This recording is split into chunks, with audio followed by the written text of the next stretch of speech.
নমস্কার।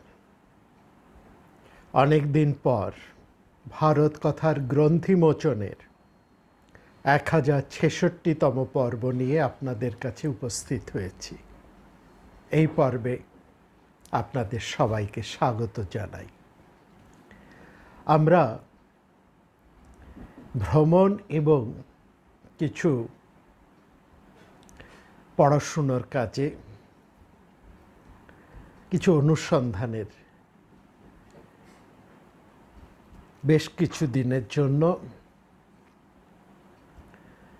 ভারতবর্ষের একেবারে পূর্ব প্রান্তে, যেখানে প্রথম অরুণ আলো এসে পৌঁছয় ভারতবর্ষের ললাট শিখরে, সেই অরুণাচল এবং আসামে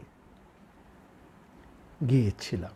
তার একটা বিশেষ উদ্দেশ্য ছিল এই মহাভারতের পুরাণের কিছু স্থান, কিছু কাল, কিছু ঘটনা এই সংক্রান্ত জানার জন্য একটা কৌতূহল, এবং সেই জানার কিছু সুযোগ আমাদের সামনে এসেছিল এবং কিছু আমন্ত্রণও আমাদের কাছে ছিল। এ সব মিলিয়ে দেখুন, একটা বিষয়, একটা কথা আমরা প্রায় সময় লক্ষ্য করি। সেটা হচ্ছে এই পুরাণ, মহাভারত ইত্যাদি নিয়ে চর্চা করতে গিয়ে বিশেষ ক্ষেত্র বিশেষে বা অনেক সময় অনেক জায়গাতেই অনেক পৌরাণিক ঘটনার মধ্যে, পৌরাণিক ইতিবৃত্তে, পুরাণ ইতিহাসে, সাহিত্যে আমরা এইগুলো বিশেষভাবে লক্ষ্য করি। সেটা হচ্ছে স্থান নাম।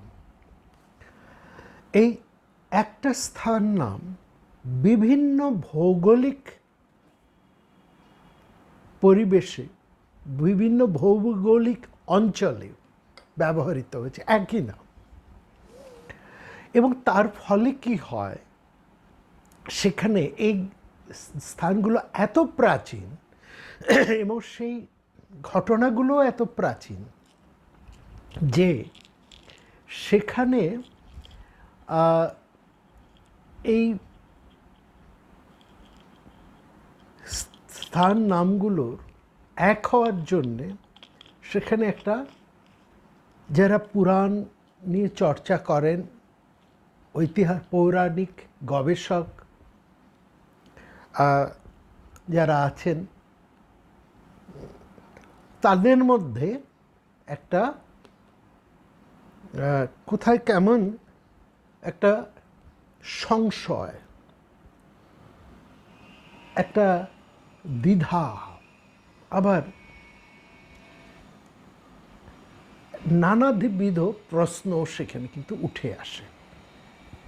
কিন্তু সেই সব জায়গাতে, সেই সমস্ত ক্ষেত্রে যারা পুরাণ গবেষক, যারা পুরাণ আলোচক, তাদেরকে খুব সতর্ক হয়ে কাজ করতে হয়।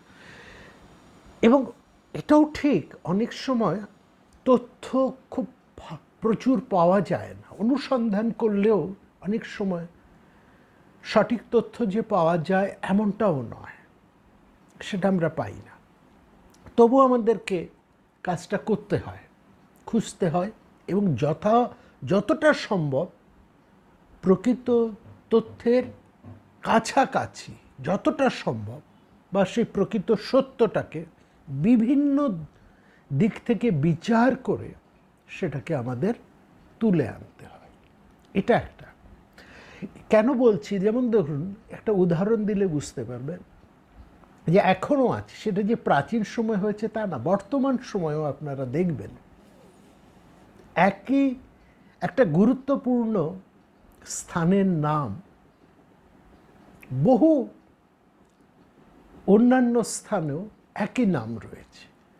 এটা কেবল যে মানুষের নামের ক্ষেত্রে হয় তা না। একজন বিখ্যাত মানুষের নাম পরবর্তী প্রজন্ম অনেকেই ব্যবহার করে। এটা তো আমরা সে প্রাচীন সময় থেকে দেখেছি, মহাভারতের, রামায়ণের মধ্যেও দেখে এসেছি, এখনও আমরা দেখি। এখনো কত শত রবীন্দ্র, কত শত সুভাষ আমাদের এই বাংলায় ঘুরে বেড়াচ্ছে, তাই না? তো সেরকম যদি একটা স্থানের নাম বলি, যেমন ধরুন ধর্মতলা, বাগবাজার, এই নামগুলো, কিংবা গড়িয়াহাট, এই নামগুলো এত প্রসিদ্ধ যে এটুকু শুধু যে কলকাতার ধর্মতলা, কলকাতার বাগবাজার, কলকাতার গড়িয়াহাট নয়, কলকাতার সংলগ্ন যে সমস্ত মফস্বল রয়েছে, চন্দননগর এবং ইত্যাদি ইত্যাদি জায়গায়, সেখানেও গেলেও আপনারা কিন্তু এই একই বাগবাজার, একই ধর্মতলা, একই গড়িয়াহাট সেখানে পাবেন। এবার শুধু মফস্বল নয়, পশ্চিমবঙ্গের অন্যান্য শহরেও এই নামগুলো পাওয়া যায়। এবার শুধু পশ্চিমবঙ্গ নয়, পশ্চিমবঙ্গের বাইরের অন্যান্য রাজ্যগুলোও নামগুলো পাওয়া যায়। এটা এখনকার সময় বলে আমাদের খুব একটা অসুবিধে হয় না, আমরা এটা বুঝিও, আচ্ছা ওই নাম এখানেও একই নাম আছে। কোন্নগর, এই সমস্ত অঞ্চলে গেলে কলকাতার বহু পরিচিত জায়গার নামও আপনার সাথে মিল পাবেন। তো যে কথা বলছিলাম, এই নামগুলো যদি খুব পুরনো হয়, খুব প্রাচীন হয়, তাহলে কিন্তু অসুবিধেটা আসে। সেখানে এই পুরাণ আলোচক গবেষকদের একটু যন্ত্রণা বাড়ে বটে, এবং সেখানে কিছু ভুলও হয়, অনেক ভুল সিদ্ধান্তও সেখানে চলে আসে, ভালো করে যদি অন্বেষণ না করে। এটা হচ্ছে একটা বিষয়। আরেকটা কথা বলে রাখি, আমরা তো বর্তমানে রয়েছি শান্তি পর্বের মধ্যে, এবং শান্তি পর্বের মধ্যে আপনারা জানেন যে আমরা এর আগে আলোচনা করেছি কালপুরুষকে নিয়ে।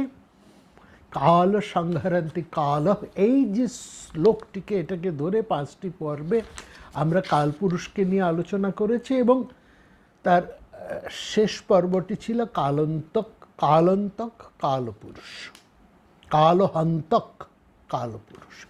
এইটা একটা শ্লোকের মধ্যে আমরা পেয়েছি, এবং মহাভারতের একটি দুটি পাঠের মধ্যে রয়েছে, এবং এটি সম্পূর্ণতভাবে শ্রীকৃষ্ণকে নির্দেশ করেছে। এবং তার থেকে যে তথ্য আমরা পেয়েছি, সেই তথ্যের অন্বেষণ করতে করতে আমাদেরকে কখনো আদি পর্বে, কখনো সভা পর্বে, কখনো অন্যান্য পর্বে আমাদেরকে যেতে হয়েছে। অর্থাৎ যে কথাটা আমরা তখনও বলেছি, আরেকবারও বলছি, শান্তি পর্বের মধ্যে এমন কিছু কিছু শ্লোক, এমন কিছু কিছু শব্দ, এমন কিছু তাৎপর্য রয়েছে, যা আমাদেরকে মহাভারত আবর্তন করার একটা সুযোগ এনে দিচ্ছে, এবং বিশেষ করে ফিরে দেখার।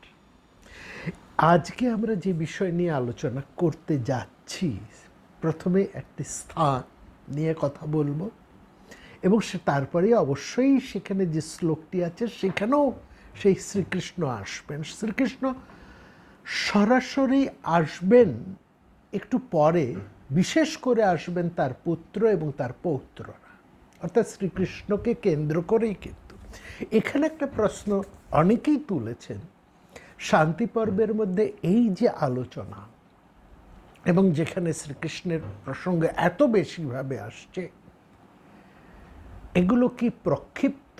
পরবর্তীকালে আমরা বলবো না, প্রক্ষিপ্ত নয়। কারণ এটাই মহাকাব্যের একটা বৈশিষ্ট্য। বিভিন্ন ঘটনার একটা সাংকেতিক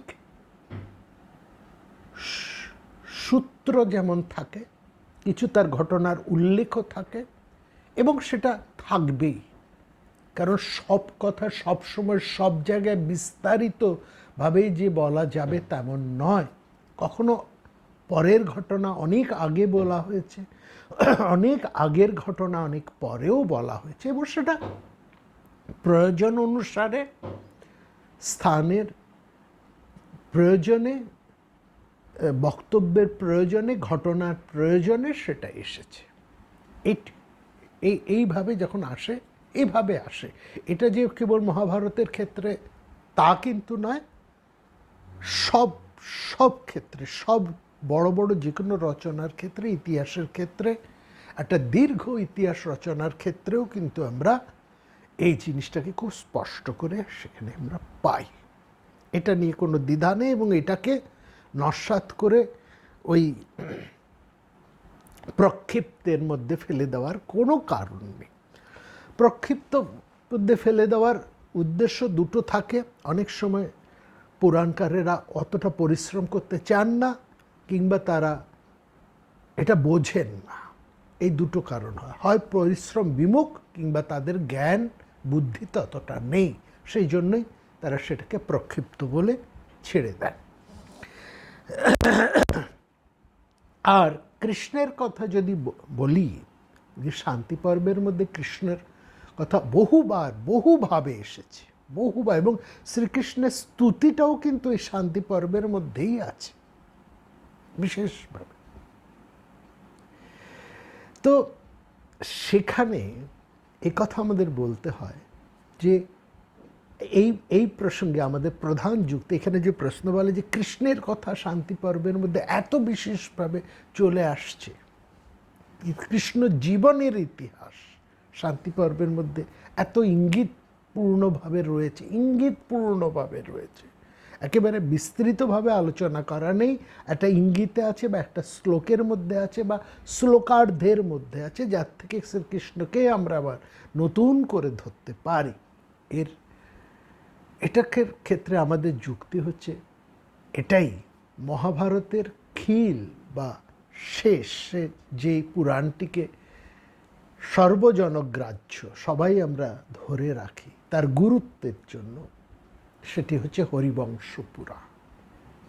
হরিবংশ পুরাণ নামটার থেকেই কিন্তু হরি অর্থাৎ কৃষ্ণ, বিষ্ণু এবং বিষ্ণুর থেকে কৃষ্ণ, এই যে ধারা, তার একটা বংশ তালিকা সেখানে, তার একটা বংশ পরিচয় আমরা পাই। এবং বিশেষ করে শ্রীকৃষ্ণের বাল্যকাল, বাল্যজীবন, শিশুকাল, তার জন্ম বা তার জন্মের আগের যাদব বংশের ইতিহাসটাও কিন্তু সেখানে আমরা বিস্তৃতভাবে পাই। কৃষ্ণকে জানতে হলে বিষ্ণু পুরাণ, ভাগবত পুরাণ অবশ্যই আছে, কিন্তু প্রামাণ্যের দিক থেকে হরিবংশ পুরাণ অনেক বেশি গুরুত্বপূর্ণ। সেখানে বায়ু পুরাণ, অগ্নি পুরাণ, অন্যান্য পুরাণগুলোর আশ্রয় আমাদেরকে নিতে হবে, তাই সেগুলোকে আমাদের চর্চা করতে হবে, কিন্তু হরিবংশ পুরাণকে আমরা কেউই অস্বীকার করতে পারবো না, বাদ দিতে পারবো না। এমনকি ভাগবতকে বুঝতে হলেও, ভাগবত পুরাণকে বুঝতে হলেও আমাদের হরিবংশ পুরাণের আশ্রয়টা নিতে হবে। এইখানে হরিবংশ পুরাণের গুরুত্ব। যে হরিবংশ পুরাণ শ্রীকৃষ্ণের বাল্য জীবন, তার জন্ম এবং তার জন্ম পূর্বের ঘটনা থেকে বিস্তৃতভাবে আলোচনা করেছে, সেটা যদি মহাভারতের খিল হয়, তাহলে মহাভারতের প্রায় শেষের দিকে এসে এই 18টা পর্ব, 18 মধ্যে মহাভারত তার 12তম পর্ব হচ্ছে এই শান্তি পর্ব। তো এইখানে শ্রীকৃষ্ণের উল্লেখ থাকলে কি সেটা খুব একটা বেশি প্রক্ষিপ্ত বলে এটাকে ধরতে হবে?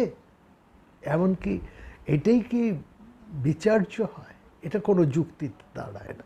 যাই হোক, এইগুলো হচ্ছে আমাদের কথার প্রস্তাবনা।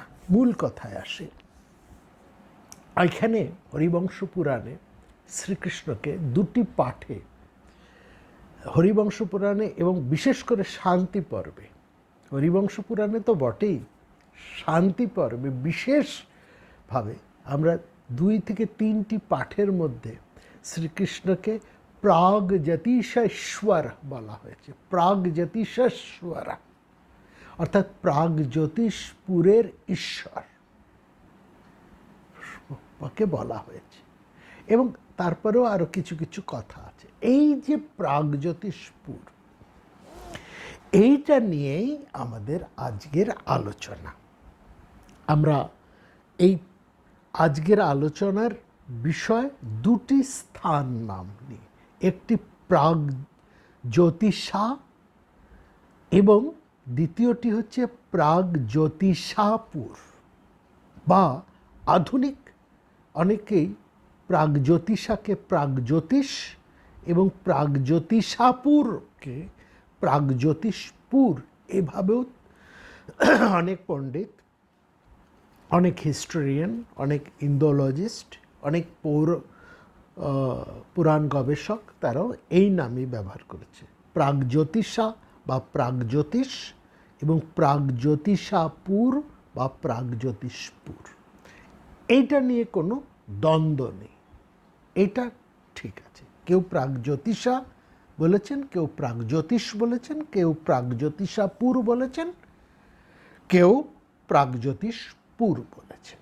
এটা নিয়ে দ্বন্দ্বটা হচ্ছে এদের ভৌগোলিক অবস্থান। এই দুটো নাম, এই দুটো কি একই জায়গা? এটা হচ্ছে প্রথম প্রশ্ন। প্রাগজ্যোতিষা আর প্রাগজ্যোতিষাপুর কি একই জায়গাকে বোঝাচ্ছে? এক নম্বর আমাদের আজকের আলোচ্য বিষয়। দুই বা প্রশ্ন এবং আলোচ্য বিষয়, এবং দুই, যদি এক না হয় তাহলে এই দুটোর স্থান পৌরাণিক বা সে পুরাণে প্রাচীন সময়ে এই দুটির অবস্থান কোথায় ছিল এবং কি করে এই দুটো নাম পরবর্তীকালে এক হয়ে গেল, এবং সেখানেই এই দুই স্থানের গুরুত্বটা কোথায় সেখানে আসবে। এর সঙ্গে যদি আজকে সময় হয় তাহলে আমরা আরেকটি স্থানের আলোচনা করব, সেটাও শোণিতপুর। এই শোণিতপুর নিয়েও কিন্তু এরকম একটা দ্বন্দ্ব আছে। যদি সম্ভব হয় শোণিতপুরে আসবো, নয়তো পরের পর্বে। দেখুন, আমরা যখন এই বিষয়গুলো, এই নামগুলো আসছিল, এই প্রাগজ্যোতিষপুর, প্রাগজ্যোতিষা, এই নামগুলো আমরা মহাভারতের এই যে কি বলে এই শান্তি পর্ব এসে পাচ্ছি তা নয়। এগুলোকে আমরা মহাভারতের সেই আদি পর্বের মধ্যেও পেয়েছি, সভা পর্বের মধ্যে পেয়েছি, মহাভারতের উদ্যোগ পর্বের মধ্যে পেয়েছি, যুদ্ধের বিভিন্ন পর্বের মধ্যে আমরা পেয়েছি। মহাভারতে তো আছে, হরিবংশ পুরাণে আছে, ভাগবতে আছে, বিষ্ণু পুরাণে আছে, বায়ু পুরাণে আছে, ব্রহ্মাণ্ড পুরাণে আছে, এমনকি নীলকণ্ঠ তার যে টিকা, সেই টিকার মধ্যেও তিনি এই দুটি স্থানের নাম উল্লেখ করেছেন।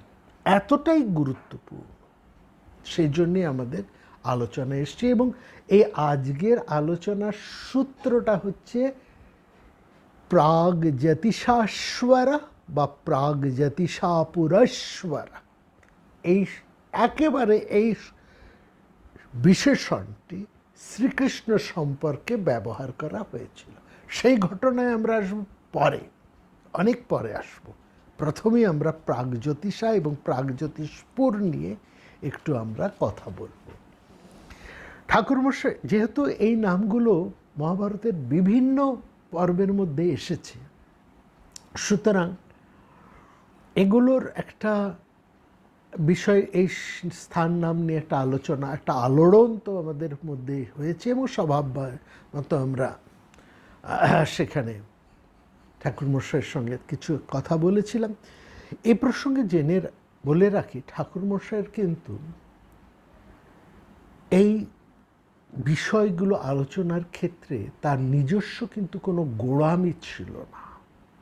অর্থাৎ তিনি বিভিন্ন ঐতিহাসিক, বিভিন্ন ইন্দোলজিস্ট, ভারততত্ত্ববিদদের বক্তব্য, বিভিন্ন ঐতিহাসিকদের বক্তব্য, বিভিন্ন পৌরাণিক যে সমস্ত গবেষক রয়েছেন তাদের বক্তব্য, সবাইকে নিয়েই তিনি কিন্তু বিশেষভাবে পুঙ্খানুপুঙ্খভাবে বিচার করে তারপরে তিনি তার নিজের সিদ্ধান্তে আসতেন। সেই ধারার মধ্যে যেমন তার গুরু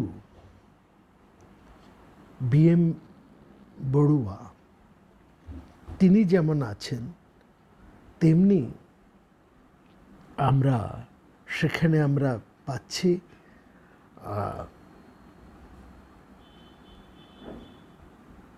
বিশ্বনারায়ণ শাস্ত্রী অর্থাৎ বেণীমাধব বড়ুয়ার, ঠাকুরমশাই বেণীমাধব বড়ুয়ার ছাত্র ছিলেন।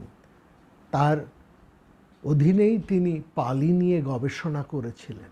পালি বিষয় নিয়ে তিনি বহু গবেষণার কাজ করেছিলেন কলকাতা বিশ্ববিদ্যালয়। সেছাড়াও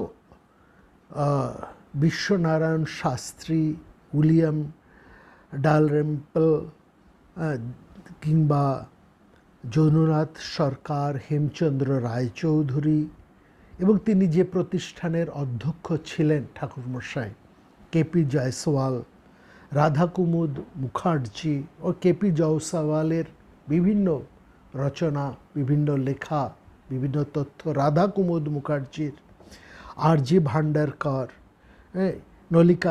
নলিনীকান্ত শাস্ত্রী, অনন্ত সদাশিব আতলকর কিংবা ইরফান হাবিব থেকে রমিলা থাপার সবার তিনি কিন্তু, তার কোনো এক্ষেত্রে কোনো ছুত মার্গ ছিল না।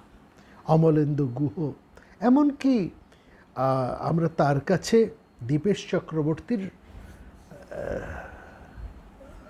রচনাও দেখেছি তার কাছে।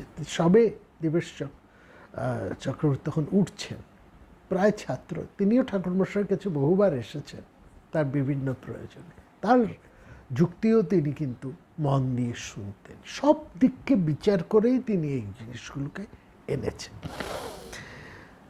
এখানে এই যে জায়গা প্রাগজ্যোতিষা এবং প্রাগজ্যোতিষপুর, এটা নিয়ে আমাদের এবার এই যে পূর্ব ভারতের অরুণাচল এবং আসামে যাওয়ার মূলে আমাদের কাছে আহ্বান এসেছিল কয়েকজনের কাছ থেকে।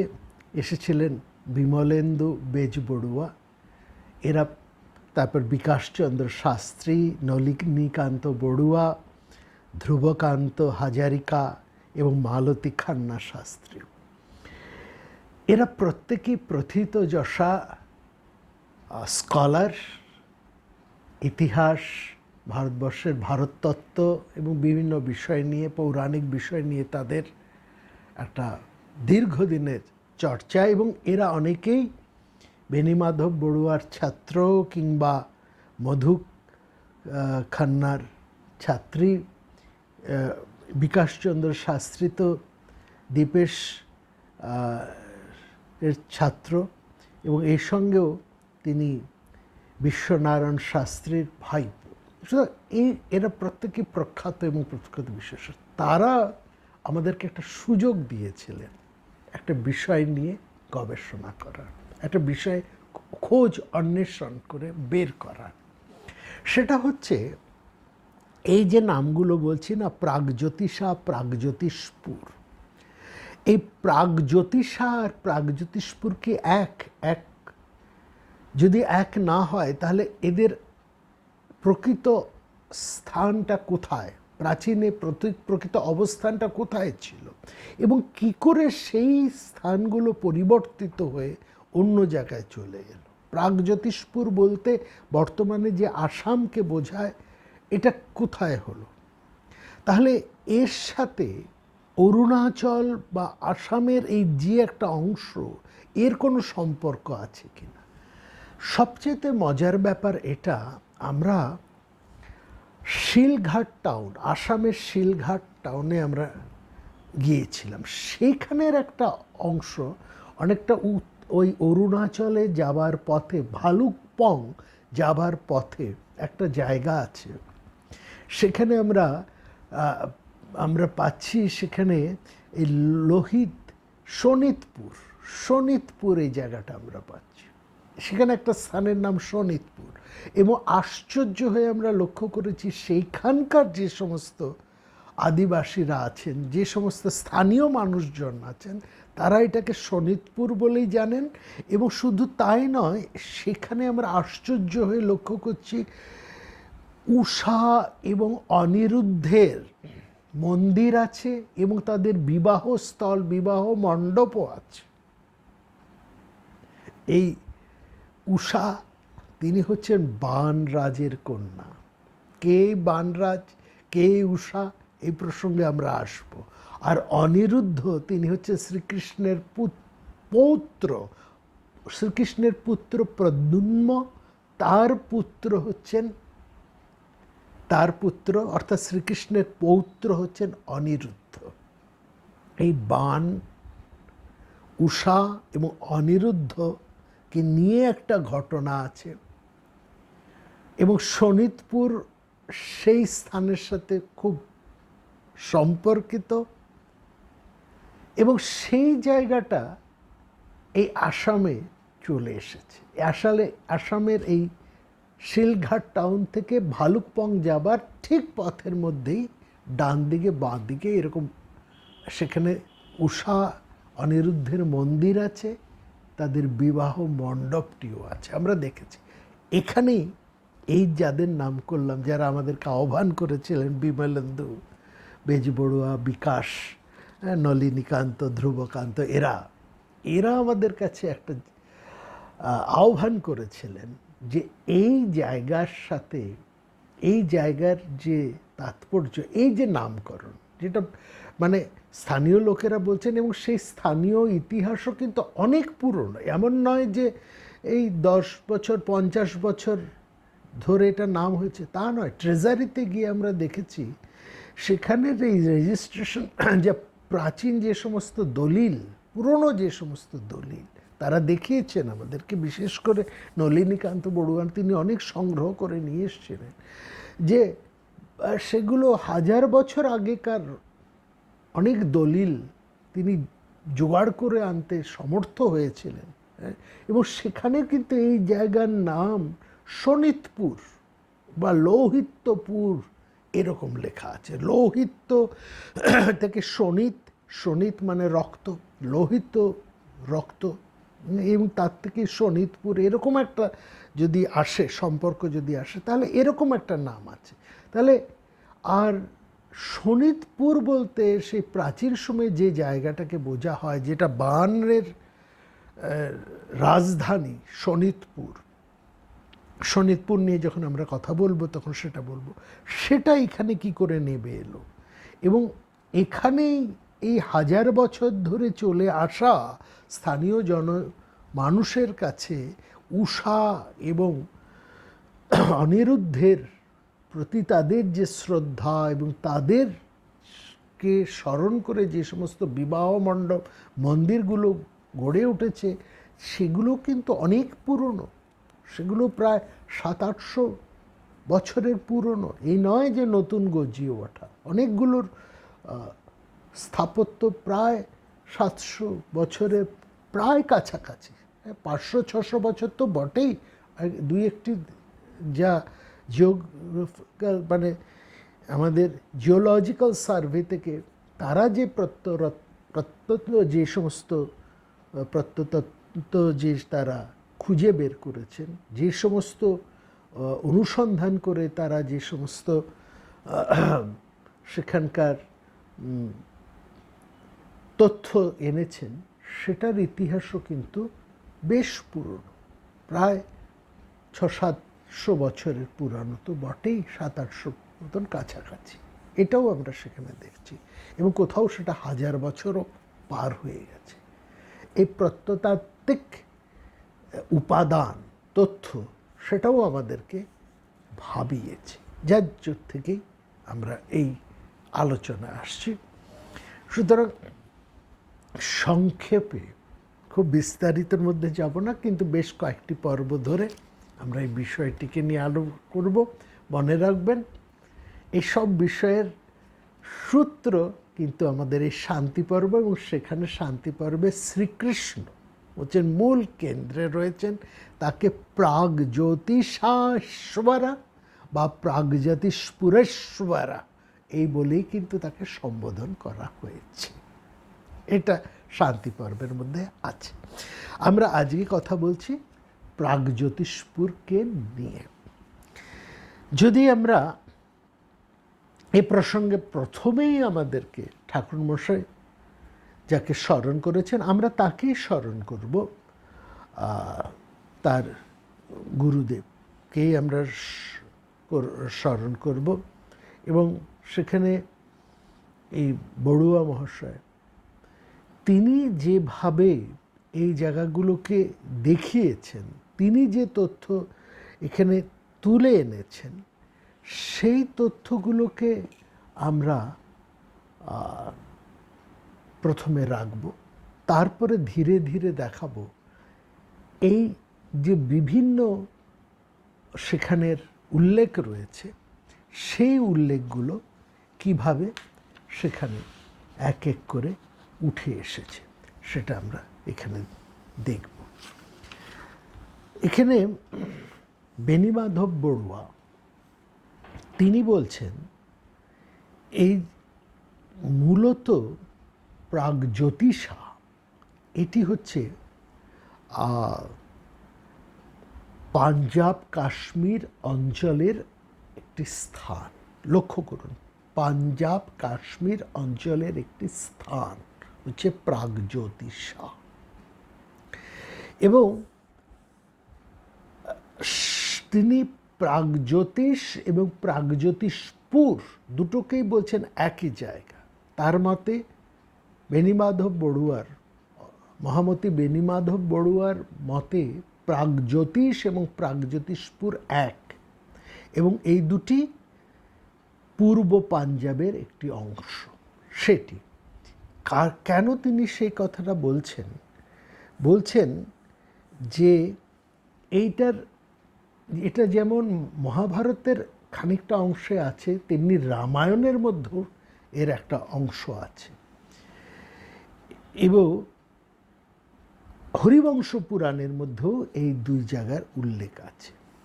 এবং এখানে আমরা দেখছি যে ভগদত্তের, মহাভারতে আমরা পাচ্ছি ভগদত্ত, মহারাজ ভগদত্ত, তিনি এই প্রাগজ্যোতিষপুরের অধিপতি। তিনি মহারাজ যুধিষ্ঠিরের, এটা একেবারে আমরা সভা পর্বের মধ্যে দেখছি, ইন্দ্রপ্রস্থের সেই সভা, সেখানে আমরা দেখছি ভগদত্ত তিনি অনেক দামি দামি উপঢৌকন নিয়ে, মূল্যবান উপঢৌকন নিয়ে উপস্থিত হয়েছেন ইন্দ্রপ্রস্থে, এবং তার যে উপঢৌকনের যে তালিকা মহাভারত বলছে, সেখানে রয়েছে হস্তিদন্তের তরবারি, হস্তিদন্তের হাতল দেওয়া, হাতির দাঁতের হাতলের তলোয়ার, পাথরের অলঙ্কার, অনেক হাতি, এবং বিশেষ করে লক্ষ্য করার দামি ঘোড়া, দামি ঘোড়া, এইটাকে নিয়ে এসছে। হাতি নিয়ে আমাদের প্রশ্ন নেই। এই প্রাগজ্যোতিষপুর যে অঞ্চল, এখানে প্রচুর হাতি প্রাচীন সময়েও পাওয়া যেত, এখনও পাওয়া যায়। আপনারা যদি কাজিরাঙ্গা সেই অরণ্যে যান, সেখানে আপনারা এখনও প্রচুর হাতি দেখতে পাবেন। গন্ডার, হরিণ এসবের পাশাপাশি প্রচুর হাতি দেখতে পাবেন। আসাম হাতির জন্য বিখ্যাত, আসাম প্রচুর হাতি আছে। কিন্তু এখানে উল্লেখ করছেন ঘোড়া, এই যে ঘোড়ার উল্লেখ করছেন, এইটা তো আসামে ঘোড়া নেই। সুতরাং প্রাগজ্যোতিষপুর বা প্রাগজ্যোতিষা এটা সে সময়ের কিন্তু আসামের অঞ্চল নয়, এটা হচ্ছে সে সময়ের ওই পূর্ব পাঞ্জাব বা কাশ্মীর অঞ্চল, কাশ্মীর পাঞ্জাবের একটা অংশ, যেটার নাম হচ্ছে এই প্রাগজ্যোতিষা।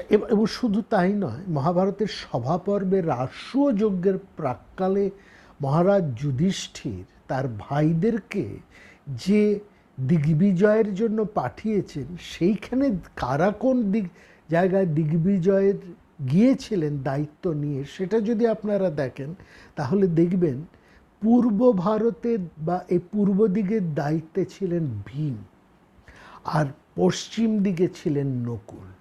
এইটা বিশেষ করে লক্ষ্য করা। কেন আমরা বলছি?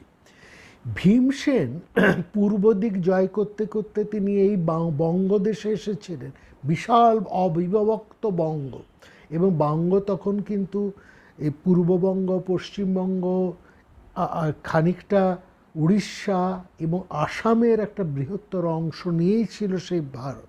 সেখানে, এবং সেখানে ভীম এই বঙ্গদেশে এসেছিলেন এবং পুণ্ড্রবর্ধন এই অঞ্চল পর্যন্ত তিনি জয় করেছিলেন। এবং সেখানে আমরা দেখছি যে এই দিগ্বিজয়ের মধ্যে ভীম এসছে, কিন্তু প্রাগজ্যোতিষপুর জয় করেছেন ভীমসেন নয়, জয় করেছেন অর্জুন। পশ্চিমে অভিযান করেছেন নকুল। আর ভীমের যাত্রাপথ কিংবা নকুলের যাত্রাপথ কোথাও মহাভারতে আমরা প্রাগজ্যোতিষপুরের নাম পাই না। নামটা পাই আমরা অর্জুনের যাত্রাপথে, দিগ্বিজয়ের যাত্রাপথে। এবং বিশেষ করে লক্ষ্য করবেন, অর্জুন কুলিন্দ সাকল জয় করার পর তিনি প্রাগজ্যোতিষপুরে পৌঁছেছেন। তিনি গেছিলেন, অর্জুনের দিকটা ছিল উত্তর দিক, উত্তর ভারত, পূর্বও নয় পশ্চিমও নয়। পূর্ব দিকে এসছেন ভীম, পশ্চিম দিকে গিয়েছেন নকুল, আর উত্তর দিকে গিয়েছিলেন অর্জুন। আমরা ভীমের যাত্রাপথে প্রাগজ্যোতিষপুর পাচ্ছি না, নকুলের যাত্রাপথে প্রাগজ্যোতিষপুর পাচ্ছি না, আমরা প্রাগজ্যোতিষপুর নামটা পাচ্ছি অর্জুনের যাত্রাপথে, অর্থাৎ উত্তর দিকে, উত্তর দিকে আমরা পাচ্ছি। এবং সেখানে মহাভারতের কবি এই প্রাগজ্যোতিষপুরকে খুব পরিষ্কার করে উত্তর ভারতের একটা অঞ্চল বলেই বর্ণনা করেছেন। কুলিন্দ জনজাতির যে অবস্থান, বর্তমান হরিয়ানা, হিমাচল প্রদেশ যে অঞ্চলটাকে নিয়ে ছিল, অর্জুন সেখান থেকে আরও উত্তরে গিয়েছেন এবং সেখানেই তিনি প্রাগজ্যোতিষপুরে গিয়ে পৌঁছেছেন। তার মানে উত্তর পূর্ব অঞ্চল, জম্মু কাশ্মীর অঞ্চলটাই সেখানে দাঁড়াচ্ছে। এবং এই জম্মু কাশ্মীর বা পূর্ব পাঞ্জাব অঞ্চলটাই হচ্ছে প্রাচীন প্রাগজ্যোতিষা বা প্রাগজ্যোতিষাপুর, যাই বলা হোক না কারণ সেই অঞ্চলটি। আবার চলে আসুন, মহাভারতের সভা পর্বের মধ্যে আরেকটি উপপর্ব আছে, আমরা আপনাদেরকে একটু সেই জায়গার কথা বলবো। সেটা হচ্ছে, এই উপপর্ব হচ্ছে উপায়ন পর্ব। সেখানেও প্রাগজ্যোতিষপুরের নামের উল্লেখ আছে এবং সেখানেও দিগ্বিজয়ের মধ্যে দেখছি যে মহারাজ ভগদত্ত রয়েছেন। মহারাজ ভগদত্তের বিস্তৃত যে রাজ্য, তার রাজ্যের যে বিস্তৃতি, তার যে ভৌগোলিক অবস্থান, সেটাকে যদি আমরা একটুখানি পৌরাণিক তথ্য থেকে বিশ্লেষণ করি, তাহলে দেখব যে এই প্রাগজ্যোতিষপুরের রাজা ভগদত্ত, তিনি পার্বত্য অঞ্চল পার হয়ে, কিরাত অঞ্চল পার হয়ে চীন পর্যন্ত তার সীমানা। হ্যাঁ, এবং সেখানে মহাভারতে খুব পরিষ্কার করে বলছে, স কিরাতশ্চৈ চীনশ্চৈ বৃত প্রাগজ্যোতিষ অভবৎ। এই জায়গায় আবার যদি আমরা রামায়ণে আসি, তাহলে সেই জায়গায় আমরা প্রাগজ্যোতিষকে পাচ্ছি মহাভারতের স্থানকে একটুখানি অতিক্রম করে। খানিকটা মহাভারতের জায়গা আছে, কিন্তু আরেকটু এগিয়ে গিয়ে হিমালয়ের সন্নিহিত হিমালয় পার্বত্য অঞ্চলে সেখানে সেই সাগরের কথা উল্লেখ করা হয়েছে রামায়ণে প্রাগজ্যোতিষপুরের মধ্যে। একটু মন দিয়ে শুনবেন, আলোচনাটা তো স্থানকাল নিয়ে হচ্ছে, একটু একটু মন দিয়ে শুনতে হবে। হ্যাঁ, আমরা একটু জটিল স্বীকার করছি, কিন্তু এই জায়গাগুলো আমাদের জানতে হবে। আমাদের ভারতবর্ষের প্রাচীন ভৌগোলিক অবস্থানটাও কিন্তু এখানে পরিষ্কার হয়ে আসে। এর থেকে আমরা বুঝতে পারি যে আমাদের সেকালে প্রাচীন সময়ে মানে গোটা ভারতবর্ষের ভৌগোলিক আয়তনটা কত বিস্তৃত ছিল। বা এই মহাভারত রামায়ণে আমাদের এই সাংস্কৃতিক প্রভাবটা কত দূর পর্যন্ত বিস্তৃত ছিল, এটা নিয়েও কিন্তু আমাদের একটা স্পষ্ট ধারণা থাকা প্রয়োজন। এটাও তো আমাদের একটা ঐতিহ্য, আমাদের গর্ব। সুতরাং এই জায়গাগুলো নিয়ে যে আমরা একটু বলছি, ক্লান্তি অপনোদন করে একটু শুনুন, একটু মন দিয়ে শুনুন। সেখানে রামায়ণের কথায় বলছি, এই প্রাগজ্যোতিষের অঞ্চলটা সেখানে চলে যাচ্ছে হিমালয় পার্বত্য অঞ্চলে, এবং তার সেখানে সাগর কথা হচ্ছে, সাগরকে আমরা হ্রদ যদি ধরি তাহলে মানস সরোবর তার অন্তর্ভুক্ত। মানস সরোবর কিংবা কাশ্মীরের যে সমস্ত হ্রদগুলো আছে এগুলো তার অন্তর্গত। এবং সেখানেই ভগদত্তের রাজত্বের পরিচয়, তার রাজ্য সীমার পরিচয়টাও আমরা কিন্তু বুঝতে পারছি। এখানে মহাভারতের আরেকটি পর্বের কথা আমরা বলবো। তার মানে এইটুকু এখন পর্যন্ত যে আলোচনাটুকু আমরা করলাম, তাহলে আমরা বুঝতে পারছি প্রাগজ্যোতিষা বা প্রাগজ্যোতিষপুর হচ্ছে মহাভারতের সময় বা প্রাচীন সময়ে পূর্ব পাঞ্জাব বা কাশ্মীরের সেই অংশ, এবং যার বিস্তৃতি একেবারে হিমালয়ের মানস সরোবর পর্যন্ত, এর মধ্যে বিস্তৃত ছিল এই প্রাগজ্যোতিষ। এটা যদি আমরা ভগদত্তের রাজ্যের অংশ ধরি তাহলেও তার রাজ্যের অংশ কতটা বিস্তৃত, প্রাগজ্যোতিষপুরের অধিপতি তার রাজ্যের অংশ কতটা বিস্তৃত, সেটাও আমরা কিন্তু এখানে বুঝতে পারছি।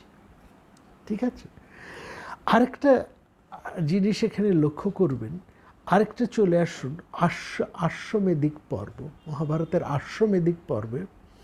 সেখানে যদি আপনারা আসেন, এবং এটার সাথে হরিবংশেরও একটা মিল আছে, সেখানে আমরা দেখছি আশ্বমেধের যজ্ঞের ঘোড়া নিয়ে, সেখানে আমরা দেখছি অর্জুন ত্রিগর্তে এসে পৌঁছেছেন। ত্রিগর্ত মানে বর্তমান ত্রিগর্তটা কোথায়? এটা হচ্ছে বর্তমান পাঞ্জাবের একটা অংশ। ত্রিগর্ত, প্রাচীন ত্রিগর্ত হচ্ছে বর্তমান পাঞ্জাবেরই একটা অংশ, অর্থাৎ সেই অংশটা যেটা প্রাচীন সময়ে প্রাগজ্যোতিষপুর যেটা বলা হয়েছে ত্রিগর্ত, সেই অংশ। এবং ত্রিগর্ত, সেই ত্রিগর্ত থেকে অর্জুন আবার গেছেন প্রাগজ্যোতিষপুরে, ত্রিগর্ত থেকে তিনি গেছেন আবার প্রাগজ্যোতিষপুর। এই ত্রিগর্তের মহারাজা হচ্ছেন ভগদত্ত, তার রাজধানীটা অঞ্চলটাও প্রাগজ্যোতিষপুর। সুতরাং প্রাগজ্যোতিষপুরের অবস্থান মহাভারত রামায়ণ যে অংশটা, সেটা কিন্তু ওই জায়গাটাকেই বোঝাচ্ছে, কাশ্মীর এবং পূর্ব পাঞ্জাব সন্নিহিত, এবং কাশ্মীরের একেবারে ওপরের অংশ হিমালয়ের অংশ এই মানস সরোবর পর্যন্ত বিস্তৃত। এবং ভগদত্তের সেখানে দেখছি কুরুক্ষেত্রের যুদ্ধে যখন মহারাজ ভগদত্ত মারা যান, তখন সেখানে আমরা ত্রিগর্তের মহারাজ ভগদত্তের পুত্র বজ্রদত্ত, ভগদত্তের পুত্র হচ্ছে বজ্রদত্ত, তিনিও এসেছেন বিশাল এক হস্তি বাহিনী নিয়ে। এই জায়গায় এই হস্তি বাহিনীটি, তার মানে এখানে এই সমস্ত ভৌগোলিক অবস্থানগুলোকে লক্ষ্য করুন, ঘটনাগুলোকে লক্ষ্য করুন, প্রাণীগুলোকে লক্ষ্য করুন, এই সবগুলোকে আমরা তথ্য দিয়ে যাচ্ছি। সেখানে বলা হচ্ছে হরিবংশ পুরাণ একটি শ্লোকে এই প্রাগজ্যোতিষপুরের অবস্থানকে স্পষ্ট করেছেন। সেখানে বলছেন নরকাসুর ছিলেন প্রাগজ্যোতিষপুরের অধিপতি, এবং তার সেনাপতি, তার সেনাপ্রধান হয়গ্রীব প্রাগজ্যোতিষপুরে শ্রীকৃষ্ণের হাতে নিহত হয়েছে। এবং সেই জায়গায় যেখানে হয়গ্রীব নিহত হন সেই স্থানের নাম হচ্ছে ঔদকা। ঔদকা। এবং অনেক পরবর্তী সময়ে আমরা নীলকণ্ঠের টিকার থেকে আমরা এই পরবর্তী সময়ে প্রাগজ্যোতিষপুর নিয়ে দুটি সূত্র পাই। একটি টিকায় নীলকণ্ঠ এই পাঞ্জাব কাশ্মীর সন্নিহিত অঞ্চলকেও বলছেন, আবার তিনি আসামের লোহিত গঙ্গ এই স্থানটির নামকেও উল্লেখ করছেন। এই যে লোহিত গঙ্গ এই স্থানটি হচ্ছে সিন্ধু প্রদেশ, আসাম নয়, সিন্ধু প্রদেশের অংশ। এবং নীলকণ্ঠ খুব পরিষ্কার করে বলছেন, লোহিত গঙ্গস্য সিন্ধু প্রদেশ বিশেষস্য, অর্থাৎ লোহিত গঙ্গ এই প্রদেশটি সিন্ধু প্রদেশের একটি অংশ। এবং এটা মৎস্য পুরাণের মধ্যেও আমরা, ব্রহ্মাণ্ড পুরাণের মধ্যেও এর সমর্থন পাচ্ছি। অর্থাৎ এইটা হচ্ছে প্রাচীন প্রাগজ্যোতিষপুরের অধিষ্ঠান, এ নিয়ে কোনো দ্বন্দ্ব নেই, এটা ঠিক এই জায়গায়। আবার অনেক পরবর্তী সময়ে আমরা যদি আরও অনেক পরবর্তী সময় নিয়ে আসি, পৌরাণিক সময়ের একেবারে শেষের দিকে আছে, যেখানে আমরা নরকাসুরের কথা পাচ্ছি। এবং নরকাসুরের কথা বিশেষ করে বলা হয়েছে কালিকা পুরাণ। কালিকা পুরাণ, সেই কালিকা পুরাণ কিন্তু খুব স্পষ্ট করে নরকাসুরের রাজ্যের নাম প্রাগজ্যোতিষপুর বলেছেন এবং নরকাসুরকে প্রাগজ্যোতিষপুরের অধিপতি হিসেবে বলা হয়েছে। এবং এই প্রাগজ্যোতিষপুরের এই অবস্থান হচ্ছেন কামরূপ অর্থাৎ আসামে।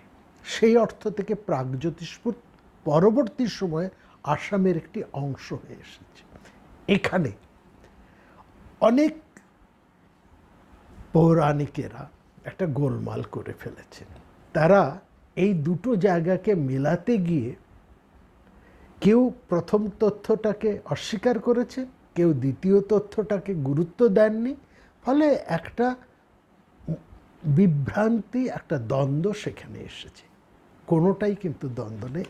ঠাকুরমশাই বিভিন্ন জায়গার থেকে বিভিন্ন তথ্য এবং নামগুলোকে নিয়ে এসে বলছেন এটা ঠিক, প্রাগজ্যোতিষা বা প্রাগজ্যোতিষপুরের প্রাচীন অবস্থানটি কিন্তু আসলে সেই পূর্ব পাঞ্জাব থেকে আরম্ভ করে কাশ্মীর হয়ে সেই মানস সরোবর পর্যন্ত অঞ্চলটাই ছিল, সেটাই ছিল প্রাগজ্যোতিষা বা প্রাগজ্যোতিষপুর।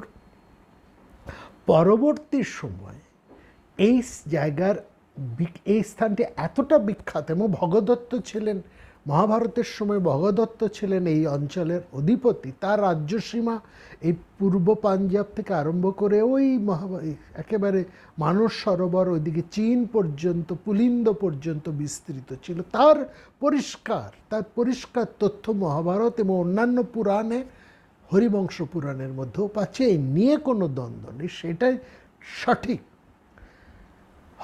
ভগদত্ত কোনো অবস্থাতেই আসাম অঞ্চলে ছিলেন না। আসাম এই অংশ যখন প্রাগজ্যোতিষপুর হলেন, এবং ওই পরবর্তী সময়ে এই প্রাগজ্যোতিষপুর রাজার সাথে জরাসন্ধেরও একটা মৈত্রী হয় এবং সম্বন্ধ আসে, এবং সেটা হচ্ছে অনেক পরবর্তী সময়। তখন এই আসামের কিয়দ অংশ, পুরোপুরি আসামের ওপরের অংশটা, অর্থাৎ অরুণাচল ঘেঁষা যে আসাম এর অংশটা, এই অঞ্চলটা ছিল তখন প্রাগজ্যোতিষপুর। মূলত অরুণাচল অংশটা হচ্ছে প্রাগজ্যোতিষপুর। সেই প্রাগজ্যোতিষপুরের রাজা ছিলেন জরাসন্ধের পরম মিত্র। এই জায়গা সেটা কিন্তু লোয়ার আসাম বা এই পরবর্তী অংশের আসাম না, এটা অনেক পরবর্তী সময় এসেছে, নরকাসুরের এই সময়টাকে এসেছে। তাহলে এগুলো খুব পরিষ্কার করে বেণীমাধব বড়ুয়া এটাকে ধরেছেন, এবং তার এই তথ্যের মান্যতাও কিন্তু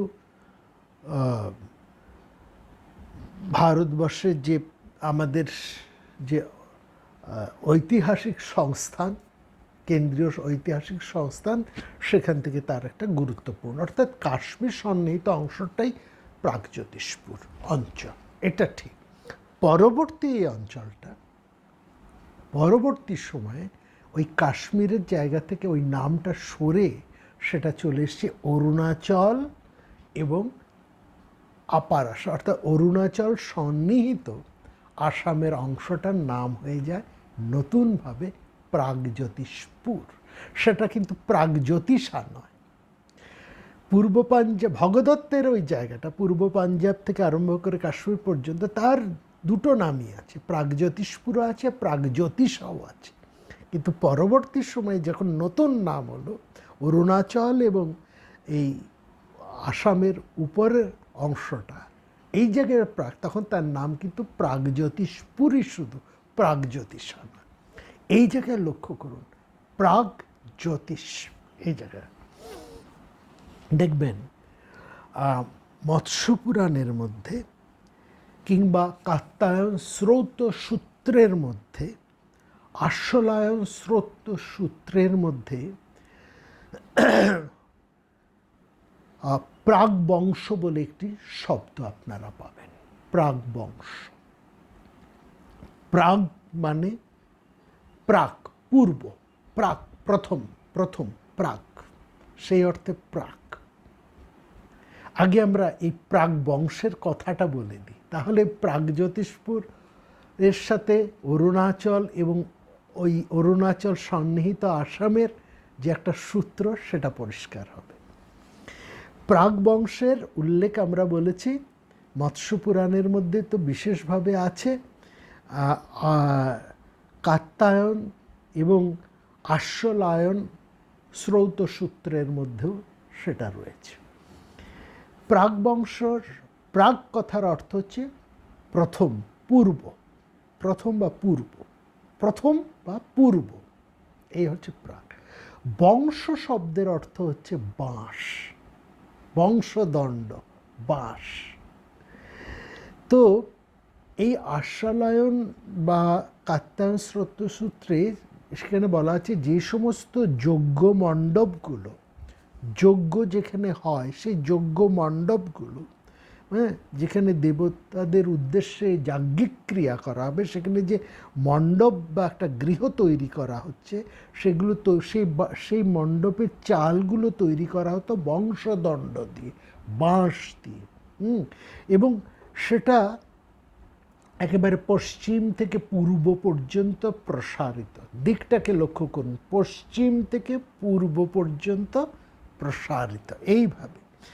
সেই জন্য এই যে পূর্ব দিকে প্রসারিত, পূর্ব দিকে প্রসারিত সেই অর্থে হচ্ছে প্রাক, পূর্বে প্রসারিত, প্রাক মানে পূর্ব, সেই জন্য মানে প্রাচীন বংশ, এই অর্থেও কিন্তু ব্যবহার করে। প্রাচীন বংশকেও প্রাগ বংশ বলা, অর্থাৎ প্রাচীন সময়ের যে এই যজ্ঞে যে সমস্ত প্রাচীন সময়ের বংশের যে সমস্ত রাজা রাজাদের উল্লেখ আছে, যে সমস্ত বংশ তালিকার উল্লেখ আছে, সেই সমস্ত প্রাচীন ঘটনার কথা উল্লেখ আছে, প্রাচীন বংশের উল্লেখ আছে, সেই অর্থেও কিন্তু এই প্রাগবংশ শব্দটিকে ব্যবহার করা হয়েছে। এবং পূর্ব দিক থেকে পূর্ব দিক প্রসারিত যে বাড়ির চালা বাঁশ দ্বারা নির্মিত, সেই জন্য এর অর্থ হচ্ছে প্রাগবংশ। এবং এই জায়গা থেকেও এই স্থানের নাম প্রাগবংশ এইভাবেও কিন্তু এসেছে। আর আরেকটি অর্থ দেখুন, এই প্রাগ মানে পূর্ব বা প্রথম। জ্যোতিষ, জ্যোতিষ শব্দের অর্থ হচ্ছে আলো। প্রথম আলো যেখানে এসে পৌঁছয় সেটাও হচ্ছে প্রাগজ্যোতিষ। প্রথম আলো যে স্থানে এসে পৌঁছয় সেটা তো ভারতবর্ষের কোন স্থান হবে? এই অরুণাচল, চীন। চীন অরুণাচল এই অংশ থেকে, অরুণাচলের সাথে চীনের খুব বর্ডার রয়েছে, একেবারে একই জায়গা থেকে অরুণাচল থেকে আমরা চীন দেশে চলে যেতে পারি। এই তখন ভারতবর্ষের এই অঞ্চলটা চীন পর্যন্ত প্রসারিত ছিল। একটু আগে আমরা ভগদত্তের কথা বললাম, তার রাজ্য চীন দেশ পর্যন্ত প্রসারিত, এবং চীন দেশ অনেক এগিয়ে পূর্বর এই দিক থেকে, হ্যাঁ। এবং তার সাথে বর্তমান অরুণাচল, যেই জায়গা নিয়ে চীনের সাথে আমাদের একটা বিরোধ আমরা পাচ্ছি এখনো বর্তমান, একটা রাজনৈতিক বিরোধ চলছে। তো এই অরুণাচল, অরুণের যে স্পর্শ, সেটাও তো প্রাগজ্যোতিষপুর এই অঞ্চল, এইখান থেকে নেমে এসছে।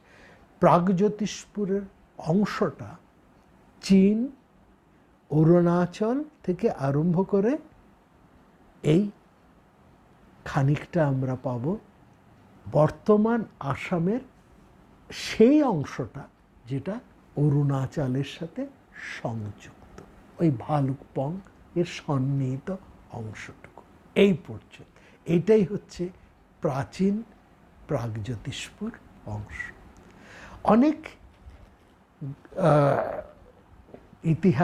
ঐতিহাসিক, অনেক পুরাণিক এবং বর্তমান সময়ে অনেকেই আসামকে প্রাগজ্যোতিষপুর বলছেন, পুরো আসামটাকে প্রাগজ্যোতিষপুর বলছেন, কিন্তু আমরা তা বলবো না।